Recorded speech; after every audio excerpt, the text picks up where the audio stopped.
Morning, I'm Jeff Sigler with Revitalize or Die. I'm coming to you today from the Pittsburgh neighborhood of Lawrenceville, and I'm here to talk to you about parking. There's a myth of parking on Main Street, and it's something that plagues everybody that works in revitalization at one point or another.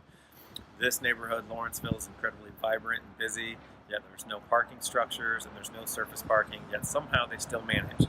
And the reason is because Lawrenceville is full of attractions. People will always make their way to attractions. They'll bike, they'll walk, they'll take public transit, or they'll park a few blocks away. And it's no different on your Main Street.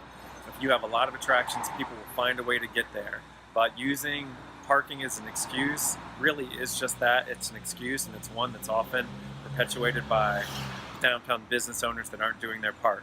Business owners that don't keep regular hours, that don't have a marketing budget, business owners that don't consider what their customer wants. They cite parking as the reason their business isn't doing better, and I hope you, working in downtown revitalization, knows to listen for that and call it out for what it is, which is basically a myth.